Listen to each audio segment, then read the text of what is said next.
आणि त्याच्या प्रत्येक केसावर अनंत कोटी ब्रह्मांड लटकत आहेत. ते ब्रह्मांड मोजा, बजेट बसणार आहे का आपला? नाही बसणार ना. हो, तो नारायण कोण आहे? तो नारायण श्रीकृष्ण रूपी समुद्रातला एक थेंब आहे. विठ्ठल विठ्ठल. आता या संपूर्ण सृष्टीमध्ये आपण कुठे आहोत याचा जर विचार केला तर आपण कुठे सापडणार नाही. आपण जीव जंतू तेथील प्रमाण नेनवे वेदांसी ते जीव जंतुशी केवीकडे. तो कळणारा नाही आहे. हो, कळणारा नाही आहे, पण तो आकळता येतो प्रेमाने. पहा, हे किती मोठा हिंदकेसरी पैलवान असला, लाल मातीवर जर उभा राहिला ना त्याच्यासमोर दुसरा पैलवान उभाच राहत नाही. एवढा डेंजर पैलवान आहे. अशा कोल्हापुरी मिशा आहेत त्याच्या, हे मोठाले दंड खली पैलवान सारखे. आणि तो ज्या वेळेला त्या मैदानात उभा राहतो पुढचा पैलवान पळून जातो. एवढा खतरनाक, एवढा डेंजर असलेला पैलवान जेव्हा घरी जातो तेव्हा त्याचा 5 वर्षाचा नातू त्याच्याच पाठीवर बसून त्याच्याच मिशाची लगाम करतो, चल मेरे घोडे टिक टिक टिक. आणि 100 वेळा कुस्ती खेळता खेळता 5 वर्षाचा नातू आजाला पाळतो. कशानं पाळतो? ताकदनं, शक्तीनं का प्रेमानं? प्रेमामध्ये एवढी ताकद आहे. पहा, ते प्रेम जसं आपल्याला बरं वाटते प्रेमानं, पहा किती बरं वाटते प्रेम. सगळ्यांना बाकीच्या गोष्टी गौण आहेत, प्रेम फार महत्वाचं आहे. एक भिक्षुक भिकारी भीक मागत होता. 1-2 पैसा द्या हो धर्माला, आशीर्वाद लागेल तुमच्या मुलाले कराला. 1-2 पैसा द्या हो धर्माला, अशी भीक मागत होता. आणि तो भीक मागत असताना एका सज्जन माणसाला त्याची कीव आली. 2-3 दिवसाचा उपाशी होता तो भिकारी. त्याला कोण काही भीक दिलेली नव्हती. कधी कधी प्रारब्धात नसते तर भेटतच नाही. या सज्जन माणसाने विचार केला की आपण याला 2 रुपये 5 रुपये नाही द्यायचे, आपण याला 100 रुपयाची नोट देऊ. आणि तो सज्जन गृहस्थ त्याच्याजवळ गेला आणि आपल्या खिशात हात घातला. कशासाठी? 100 रुपयाची नोट त्याला द्यायची आहे म्हणून. पण खिशात हात घातल्याच्या नंतर त्याच्या लक्षात आलं की आपलं पाकिट घरी राहिलं. आता पाकिट घरी राहिलं, पण मी जर रिकामा हात काढला तर या माणसाला कसं वाटेल? भिकारी असा असतो, त्याची मानसिकता अशी असते, कोण नाही दिलं तर वाईट वाटत नाही, पण एकदा देण्याची आशा तयार झाली, नाही भेटलं तर मग फार वाईट वाटत असते त्याला.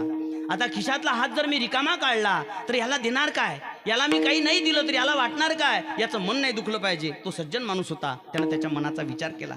खिशातला हात कसा काढू, पण शेवटी हात काढावाच लागणार. तो तोंडाकडे पाहायला लागला, आशेनं हात पुढे करून मला काहीतरी भेटणार, 1 रुपया 2 रुपये 5 रुपये काहीतरी भेटणार. आणि यानं खिशात हात घातला, तो रिकामाच बाहेर काढला. आणि त्यानं जो समोर हात केलेला होता त्याच्या हातावर हात ठेवला आणि हाताने हात दाबून त्याला म्हणाला, दादा मी तुला आज 100 रुपये देणार होतो, पण माझं पाकिट घरी राहिलं, मी तुला काही देऊ शकत नाही. पण दादा मी उद्याला नक्की येईल, उद्या नक्की येईल आणि 100 रुपये नाही देणार, मी तुला 500 रुपये देईन. त्या भिकाऱ्यानं त्याचा हात आपल्या हातानं दाबून स्वतःच्या छातीला लावला आणि म्हणाला, दादा आतापर्यंत मला भीक बऱ्याच लोकांना वाढली, पण माझ्या हातात प्रेमानं असा हात आजपर्यंत कोणच ठेवला नव्हता. तू फक्त येत जा आणि माझ्या हातात एकदा प्रेमानं हात देत जा. कशाची भूक लागली? कारण आपण सगळे देवापासून झालेले आहोत. ममैवांशो जीवलोके जीवभूत सनातनः. आपण देवापासून झालो. ईश्वर अंश जीव अविनाशी, चेतन अमल सहज सुखराशी. मग आपल्याला म्हणजे जीवाला जर भूक लागलेली आहे प्रेमाची, तर आपण ज्याच्यापासून प्रगट झालेले आहोत त्याला सुद्धा कशाची भूक लागलेली असेल? त्याला सुद्धा प्रेमाची.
त्याला भूक प्रेमाची लागली पण त्याच्याही घरी दुष्काळ आहे म्हणतात.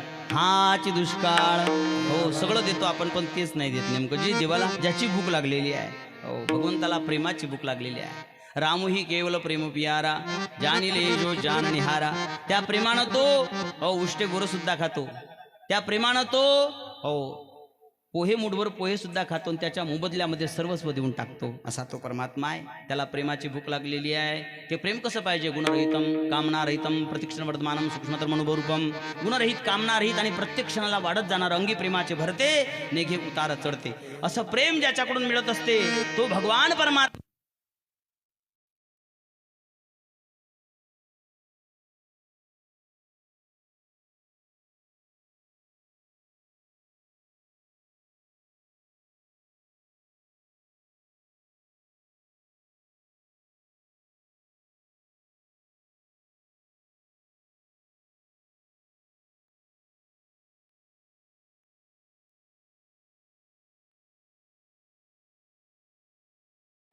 ऐसा भक्ताचा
अंकित म्हणजे भक्तांच्या ताब्यात आहे भगवंत. भगवंत स्वतः म्हणतात बरं का असं. दुर्वास मुनीवर संकट आलं, सुदर्शन चक्र मागं लागलं. त्यावेळेला दुर्वास मुनी ब्रह्माजी जवळ गेले. ब्रह्माजींना म्हणाले मला वाचवा सुदर्शनापासून. त्यावेळेला ब्रह्माजी म्हणाले अहम भवो दक्ष भृगु प्रधाना प्रजेश भूतेश सुरेश मुख्या. हे आम्ही सगळेच्या सगळे आहो ना, ज्याच्या आज्ञेत आहोत त्याचं शस्त्र आहे ते. त्या शस्त्रापासून तुझा बचाव करणं आमच्या हातात नाही आहे. मग तिथून गेले भोले बाबाच्या जवळ. भोले बाबांना म्हणाले मला वाचवा. ते म्हणत मी तुम्हाला वाचवू शकत नाही, ज्याचं शस्त्र आहे त्याच्याजवळ जा. मग गेले नारायणाच्या जवळ. नारायणा तुमचं शस्त्र आहे, तुमचं सुदर्शन मला कापून टाकणार आहे, जाळून टाकणार आहे, वाचवा मला त्याच्यापासून. भगवंत म्हणतात मी तुम्हाला वाचवू शकत नाही. अरे म्हणे तुमचंच आहे ना ते. म्हणे जरी माझा आहे पण मी माझा नाही ना. अहम भक्त पराधीनो हे स्वतंत्र युवत विजय साधुवीर ग्रस्तरुदीर भक्त जनप्रिय. हा मी भक्तांच्या अधीन आहे. हो साधवोय हृदय मयम साधुना हृदय तोहम मदन्यत्न जानंती नाहम तिव्य मनागपी. मी साधूंच्या हृदयात राहतो आणि साधू माझ्या हृदयात राहतात. हो ज्याप्रमाणे सर्वस्व सोडून माझ्याकडे ते आल्याच्या नंतर मी त्यांचा तिरस्कार तरी कसा करणार आहे.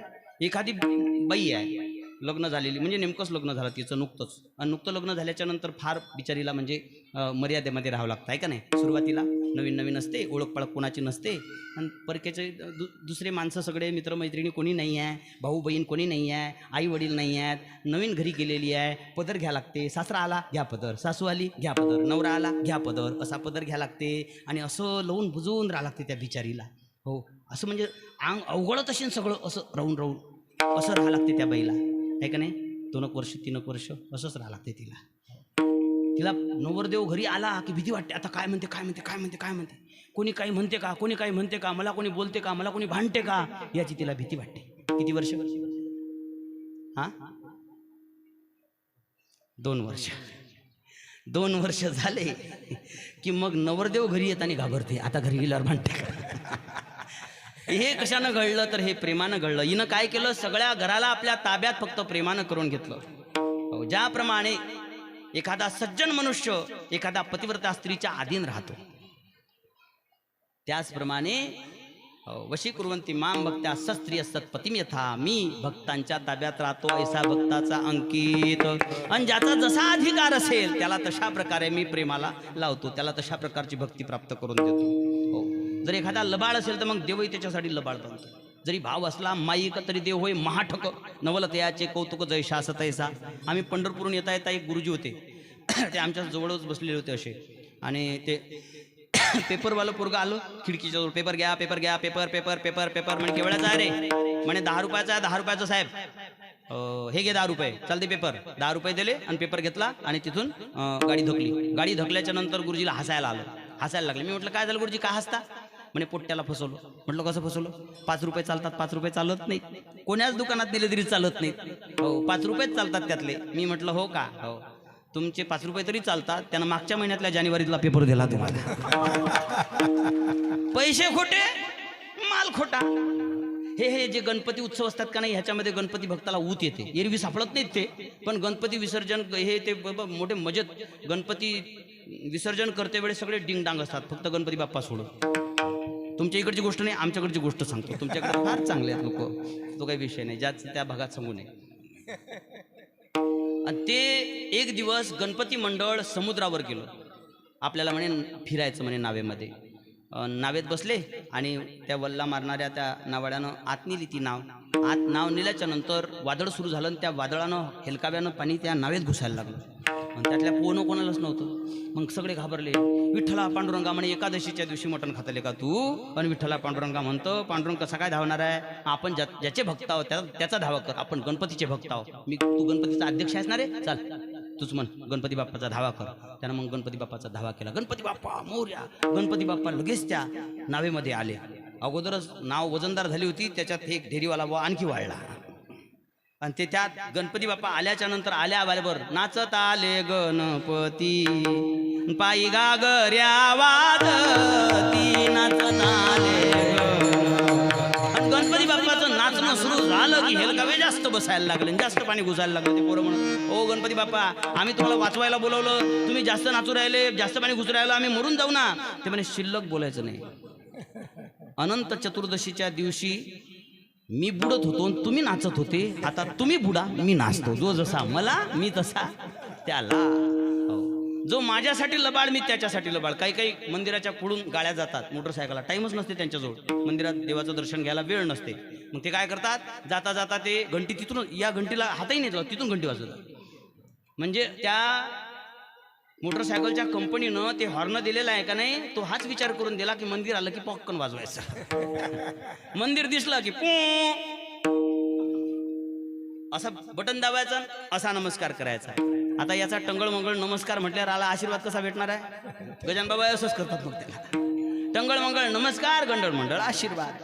ऐका नाही, जो जसा मला मी तसा त्याला. ज्याचा भाव तेथे भाग्य पाव, भाव तेथे प्रगटे देव, भाव तेथे मी निसंदेव निज स्वाव स्वानंदे. ज्याच्याजवळ प्रेम असेल, मग प्रेम नसतो प्रथमावस्था, भाव इत्यादी देते. ते प्रेम, तो भाव ज्याच्याजवळ असेल त्याच्यासाठी भगवान परमात्मा त्याच्यासारखा होतो.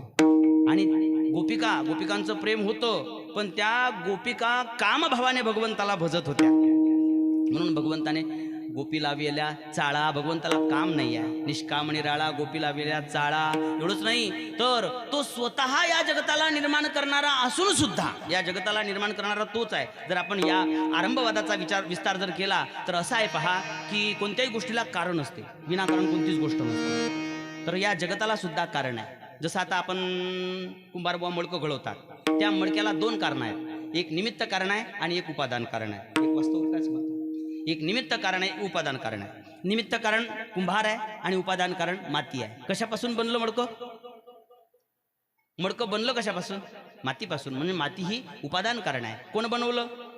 कुंभारानं. म्हणजे कुंभार हे निमित्त कारण आहे. ज्या वस्तूपासून बनलेला आहे ते उपादान कारण, आणि ज्याने बनवलं तो निमित्त कारण. असे 2 कारणं असतात कोणत्या गोष्टीला. जसं आता मायमाऊलीच्या गळ्यात सोनं नाणं असेल, ते सोनं नाणं बनवणारा कोण? सोनार. कोण्या वस्तूपासून बनलं? सोन्यापासून. सोनं हे उपादान कारण आहे आणि सोनार हे निमित्त कारण आहे. कुंभार निमित्त कारण आहे आणि माती उपादान कारण आहे. तसं हे जगतरूपी मडकं घडवलं कोण? भगवंत. झालं आपलं कीर्तनच झालं. मग हे जगतरूपी मडकं कोण घडवलं?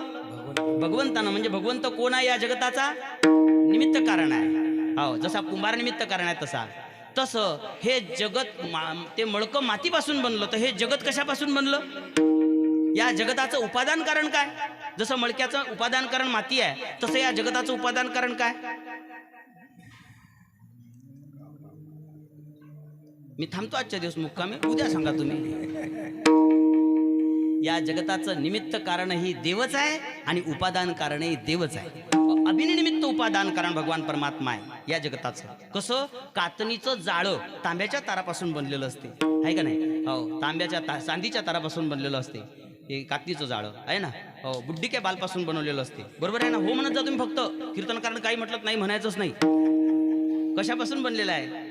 हो, तिनं तिच्याच लाळेपासून बनवलेलं जाळं आहे ते. बनवणारी ही तीच आणि बनणारी ही तीच. तसं या जगताचं अभिनिमित्त उपादान कारण देव आहे. कारण लक्षात आलं ना तुमच्या? कोणत्या गोष्टीला कारण असते, विनाकारण कोणतीच गोष्ट नसते. एक माणूस पंढरपूरला गेला पण महिनाभर गेला, संन्यास तर घेतलाच नव्हता. महिनाभर गेला आणि घरचीच आठवण करत बसला. एक फोटो ठेवला त्यानं सोबत, पांडुरंगाचा नाही, घरच्या. तो फोटो रोज पाहायचा, लोकांना बघायचा किती देवपूजा करते आणि किती नाही. आणि जे मागावून एसटीनं बसणं येणारे जे असतात ना आळशी, त्यांना भेटला का हो आपल्या घरचं कसं काय? एक मजेदार गमती होतं जरा. ते म्हणे तुमच्या घरचं सगळं बरोबर आहे, पण तुमची कुत्री मेली. म्हणे कुत्री मेली ठीक आहे, पण कुत्री मरण्याचं कारण काय? म्हणे तुझ्याच घोडीचा पाय खाता खाता नरड्यात अडकला आणि मेली. म्हणे घोडी मेली का? म्हणे हो. म्हणे घोडी कशी काय मेली? म्हणे म्हातारीच्या सरणाला मेली. म्हणे म्हातारी मेली का? म्हणे म्हातारी कशी काय मेली? म्हणे काही नाही, ती नाताची हाय खाल्ली. म्हणे पोरगं मेलं काय? पोरगं कसं काय मेलं? म्हणे वरच्या दुधावर किती दिवस जगणार आहे? बायको मेली काय? बायको कशी काय मेली? आणि तिला म्हटलं म्हणे आम्ही जडत्या घरात उडी नको टाकू, तिनं टाकली. म्हणे घरही जळालं काय? म्हणे घर कसं काय जळालं? आता हे कारण कुठपर्यंत लांबवायचं? म्हणे विनाकारण. कोणत्याही गोष्टीला कारण असते ना, तसं या जगताला अभिनिमित्त उपादान कारण देव आहे. भगवंताला उपाधी आहे. अत विश्वेश विश्वात्मन विश्वमूर्ती स्वकेशु मे स्नेहपाशमिमं चिंदे दृढं पांडुषु. या विश्वाला बनवणाराही तोच आणि बनणाराही तोच असा विश्वाचा जनित आहे. पण भक्ताच्या अंकित एवढा आहे की एका सामान्य गवळणीला आई म्हणतो गंगाच्या पहिल्या चरणात.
संपूर्ण विश्वाला जन्म देणारा आहे.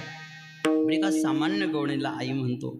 एकदा विश्वब्रह्मांडाचं दर्शन तर भगवंतानंच करून दिलं होतं यशोदामाईला.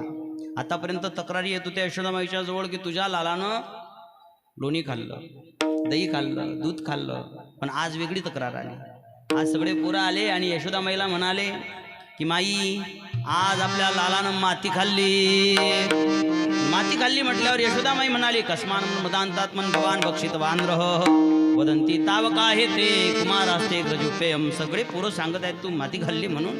हो, त्यातल्या त्यात बलराम दादा आजपर्यंत कधी खोटा नाही बोलला आणि तोही सांगत आहे तू माती खाल्ली.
खोटा बोलतो. आजपर्यंत बोलत नव्हता पण आजपासूनच त्यानं सुरू केलं खोटं बोलणं. तो खोटा बोलायला लागलेला आहे. तुला खोटं वाटते का मी माती खाल्ली नाही म्हणून? नाहम बक्षित वानंब सर्वे मिथ्या विशंसना यदि सत्यगिरस्तरी समक्षम पश्चिमे मुखम. तुला जर खोटं वाटत असेल तर माझं तोंड तुझ्या पुढे आहे, मी तोंड उघडून दाखवतो, पहा त्याच्यात माती आहे का.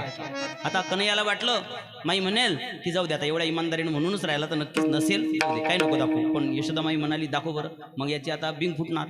त्याला वाटलं आता काय करू, माझ्या तोंडात माती आहे आणि मी जर माती दाखवली तर आई मला टोले देते. म्हणून मग यशोदामाईला माती नाही दाखवली तर संपूर्ण विश्व ब्रह्मांड 14च्या 14 गुण आपल्या तोंडात दाखवून दिले. और यशोदामाई म्हणाली किम स्वप्न एत दूत देव माया किंवा मधुयो बतबुद्धिमोह अतो अमुष्य ममार भकस्य एक कश्चनोत्पत्तिका आत्मयोग. मला स्वप्न तर पडलेलं नाही आहे. हे काय आहे? माझा मुलगा नाही आहे, हा तर साक्षात परमात्मा आहे.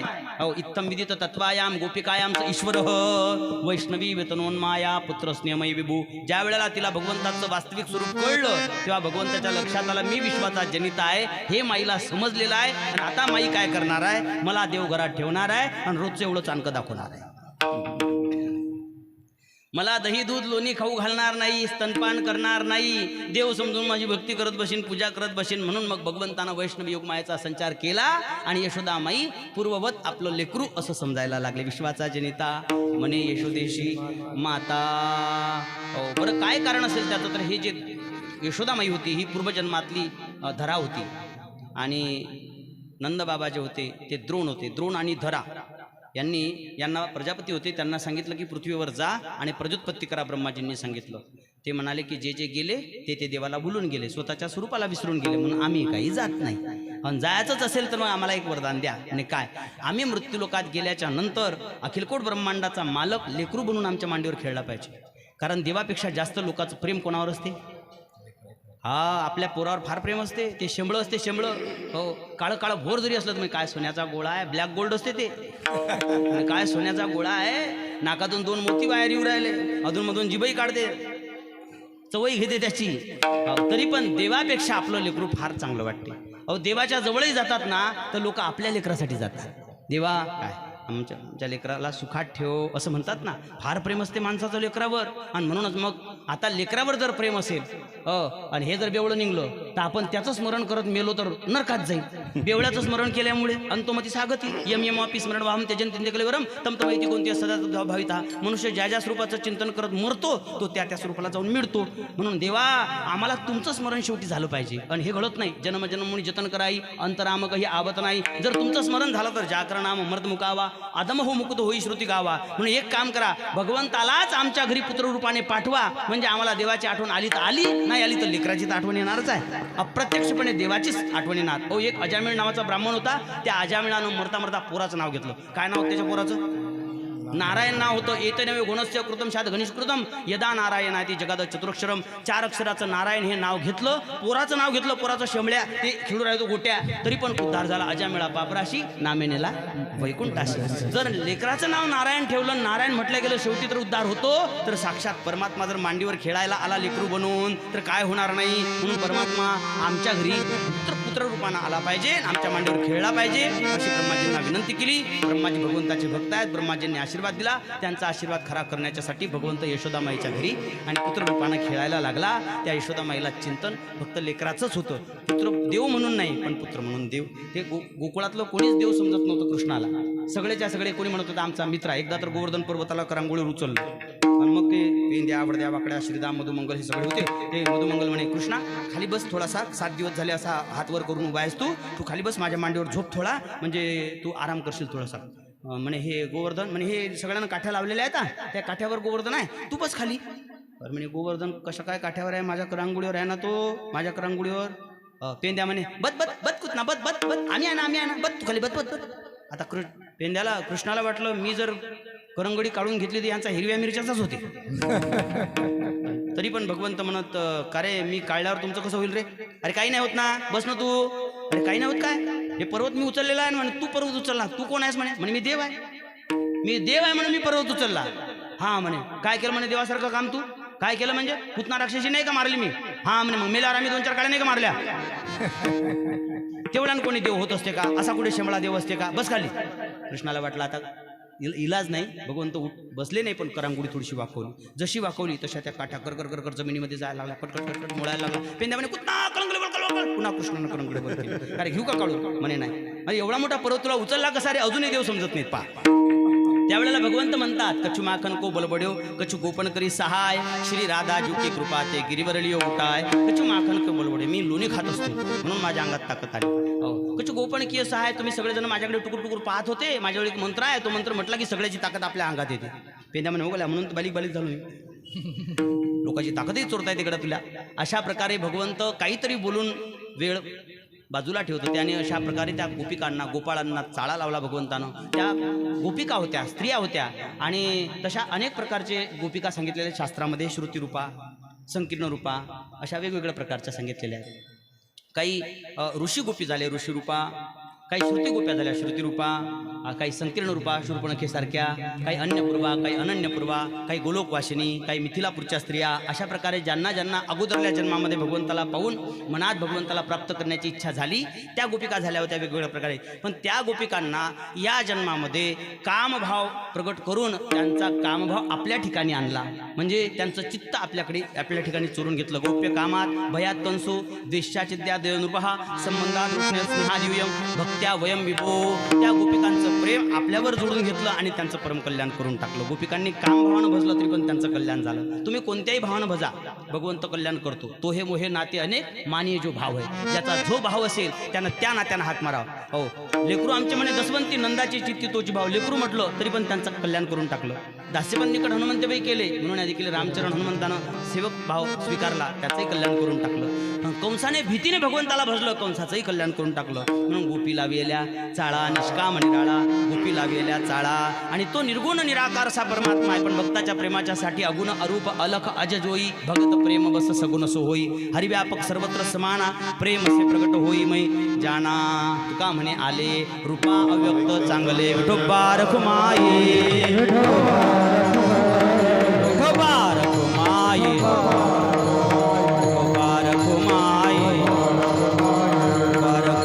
काल्याचा प्रसाद घेऊन या.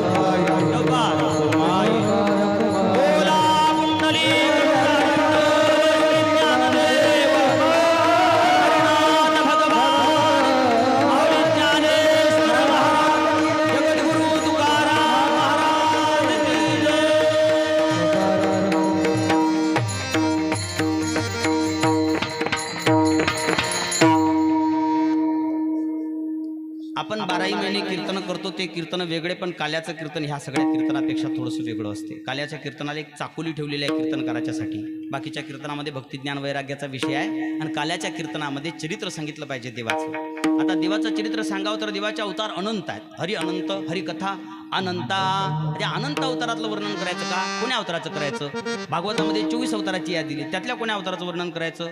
त्यातल्या त्यात संत मालिकेमध्ये 10 अवतार सांगितले, त्यातल्या कोण्या अवताराचं वर्णन करायचं? सगळ्या अवताराचं करायचं का? तर नाही, सगळ्या अवतार. 2 अवतार पूर्ण मानले गेलेले, पूर्ण अवतार रामकृष्ण. मग रामाचं करायचं का कृष्णाचं करायचं? यातही भेद आहे. राम पूर्ण आहे तर कृष्ण पूर्णोत्तम आहे. पूर्ण आणि पूर्णोत्तम मध्ये थोडा भेद आहे. पूर्ण कशाला म्हणतात? काहीही करण्याचं ज्याच्याजवळ सामर्थ्य आहे तो पूर्ण अवतार, पण काहीही करण्याचं स्वातंत्र्य मात्र नाही आहे. हो, भगवंताला म्हणावं लागलं, बोलिला वाल्मिक तैशीची करीन. वाल्मिकीनं जसं रामायणामध्ये लिहून ठेवलेलं असेल तसंच करेल. एक प्रसंग सांगतो तुम्हाला, 10 मिनिटं राहिले आपले फक्त. एक प्रसंग सांगतो रामायणातला, थोडासा सांगतो फक्त. रावणाच्या युद्धामध्ये कुंभकर्णाला उठवलं. कुंभकर्ण तर तुमच्या ओळखीचा असेलच ना. तो फार म्हणजे सगळ्याच्या परिचित असलेला आहे. सगळ्याच्या घरामध्ये कोणी ना कोणी एक जण कुंभकर्ण असते. आणि माय म्हणतेस त्याला, अरे काय कुंभकर्णासारखा झोपला रे, म्हणून कुंभकर्ण सगळ्यांना माहीतच आहे. जो जास्त झोपत असतो, उशिरा पाशिरा उठत असतो, त्याला कुंभकर्ण असं म्हणत असतात. तर तो जो कुंभकर्ण होता 6 महिने झोपत होता आणि एकदाच उठत होता. एक दिवस जेवत होता, दुसऱ्या दिवशी झोपला की 6 महिने पुन्हा उठत नव्हता. असा तो वर्षातून फक्त 2च दिवस उठायचा, बाकी झोपायचा. त्याची झोप अजून पूर्ण झालेली नव्हती, पण रामासोबत युद्ध करण्याला बलवान कोणीतरी योद्धा पाहिजे म्हणून त्याला उठवलं. आणि त्यानं उठल्या उठल्या काय केलं? महिष गाई गरी मदिरा बाणा गरजा वज्राघात समान कुंभकर्ण दुर्मदरण रंग चला दुर्गत जी सेन संग चला दुर्गत जी सेन संग चला दुर्गत जी सेन संग. म्हशी खाल्ल्या, म्हशी जशाच्या तशा. हे मासखण खाणारे लोक त्याचे सख्खे मावस भाऊ आहेत असं समजा. म्हशी खाल्ल्या, दारू पिली आणि मग रावणाच्या जवळ गेला. रावणानं सांगितलं आपला वैरी आलेला आणि त्याच्यासोबत त्याला बरंच समजावून सांगितलं कुंभकर्णानं, पण त्यानं काही ऐकलं नाही. शेवटी तो युद्ध करायला गेला, एकटाच गेला, कोणाला सोबत नाही. आवाढव्य शरीराचा होता, एवढी शक्ती होती त्याच्यात की एकदा हनुमंतरायाच्या छातीत बुक्की मारली तर हनुमंतरायाला सुद्धा चक्कर आली होती. मग किती बलवान असेल याचा विचार करा. तो 12 महिने जर झोपला नसता ना तर त्यानं सगळं जग खाऊन टाकलं असतं, एवढा भारी होता तो. म्हणून त्याला ते शाप देऊन, म्हणजे आशीर्वादच होता म्हणा तो. त्याला इंद्रपद मागायचं होतं, त्याच्या जिभेवर सरस्वती बसली आणि निद्रपद मागितलं त्यानं. झोपत राहिले का 12 महिने. मग ते रावणानं विनंती केली म्हणून 2 दिवस जागा तरी राहत होता 12 महिन्यातले असा तो. आणि एकदा भगवंताच्या जवळ आला, त्या सुग्रीवाला पकडलं. सुग्रीवाला घेऊन जात असताना सुग्रीव गळून पडला. अरे मेलं अशी नसं समजून मग त्याला वाकला आणि पाहायला लागला. त्यानं नाक तोडून घेतलं, कान तोडून घेतले त्या कुंभकर्णाचे. चेकाळला तो.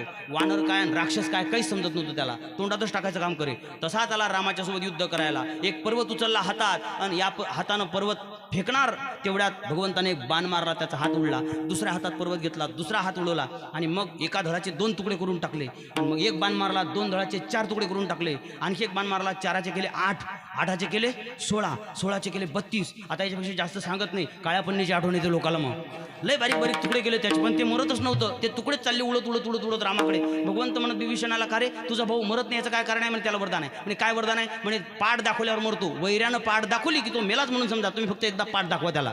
भगवंत म्हणत मी पाठ दाखवणार नाही, कारण वाल्मिकीनं तसं लिहिलेलं नाही. विभीषण म्हणे एकदाच दाखवा, नाही दाखवत. सुग्रीव म्हणे एकदाच दाखवा, नाही दाखवत. अंगद म्हणे एकदाच दाखवा, नाही दाखवत. सगळ्यांना विनंती करून पाहिली पण बजेट बसला नाही. मग बुद्धिमत्ताम वरिष्ठ हनुमंतराय आले. हनुमंतराय काय झालं?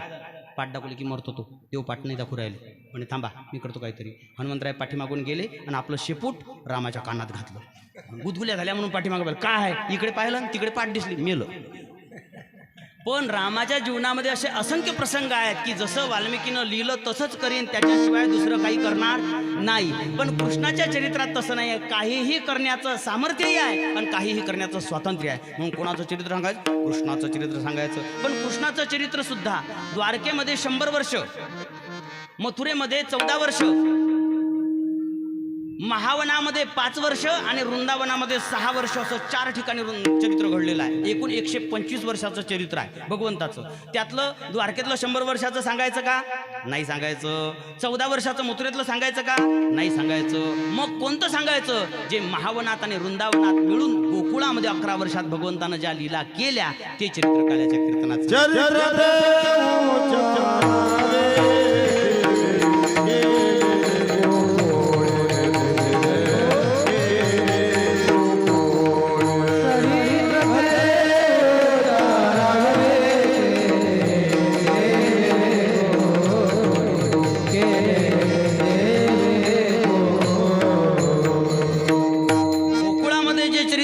ते सांगावं. गोकुळामध्ये भगवंतानं काही लीला रांगताना केल्या तर काही गोदने गाई राखत असताना केल्या.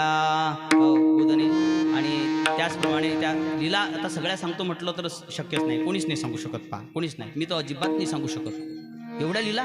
अहो शेषाला 1000 तोंड आणि त्या 1000 तोंडानं तो अनंत काळपर्यंत लीला सांगायला लागला. एका जीवीच्या 2 जीवा झाल्या. सहस्त्रमुखाचा शिनला बापुडा शिरलिया गधा जीवा त्याच्या. आपण एका तोंडानं काय सांगणार.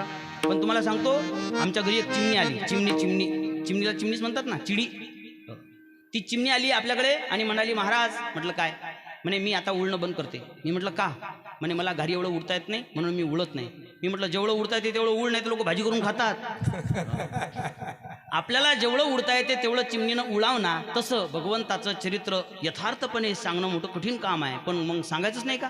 जेवढं आपल्याला सांगता येते, जेवढं आपल्याकडे समय आहे तेवढं जरूर सांगितलं पाहिजे. आणि आपल्याजवळ समय आहे फक्त 2 मिनिटाचा, आणि 2 मिनिटामध्ये भगवंताचं काय चरित्र सांगावं, तर मग काही ना काही सांगितलंच पाहिजे म्हणून सांगतो. तर भगवान परमात्म्यानं रांगत असताना नलकुबेर आणि मणिग्रीव नावाचे 2 जे कुबेराचे मत्तोन्मत्त मुलं होते त्यांना शाप होता नारदजींचा. त्यांचा उद्धार करून टाकला. युगांनी स्तुती केली. वाणी गुणानुकथने श्रवणोकथायाम हस्तौ चकर्म सुमनस्तौ पादयोरणः स्मृत्याम शिरस्तव निवास जगत प्रणामे दृष्टी सताम दर्शनस्तु भवत्तनो नाम. मग चोऱ्या करायला लागले, तक्रारी यायला लागल्या. तुझ्या कानाला काहीतरी सांग ग येशुदे, तुला येईल राग.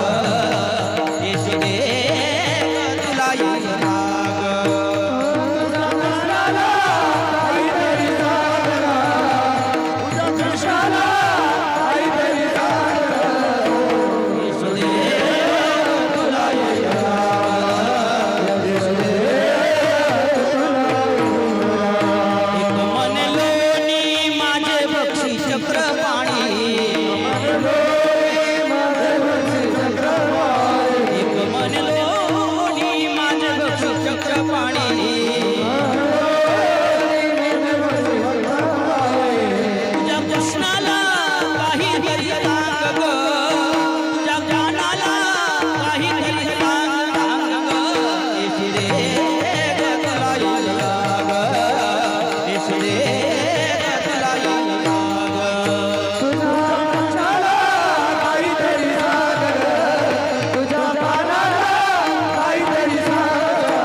सहस्तेयं स्वागत्य तद्दे कल्पितस्ते योगैः मर्काण भोक्षण विभजित सज्जन नाट्य भांड भिन्नती द्रव्यालावे सरोपितो यात्युक्तृष दोकान. अनेक प्रकारच्या तक्रारी यायला लागल्या. गवळणी गारहाणे सांगती यशोदेसी, दही दूध खाऊन या पडून जातो ऋषिकेशी. लाडका हा कानाबाई, लाडका हा कानाबाई, लाडका हा कानाबाई, तुझा तुला गोड वाटे. लाडका हा कानाबाई, तुझा तुला गोड वाटे. याच्या कोडी सांगू किती महिपत्र सिंधू वाटे. असा तो परमात्मा अनेक प्रकारच्या लीला करायला लागला. 2 प्रकारे फायदा व्हायचा गवळणींना. एकदा चोरी करायला यायचा तेव्हा स्वरूपानंदाचा आनंद मिळत होता, आणि जेव्हा त्याची तक्रार करायच्या मिसानं जावं लागत होतं तेव्हा सुद्धा अशा प्रकारे 2 प्रकारचा आनंद ते घ्यायला लागले. ह्या तक्रारी यायला लागल्या म्हणून यशोदामाई म्हणे आता हे गावात नाही ठेवत, याला टाकतो शाळेत. शाळा कोणती. गाई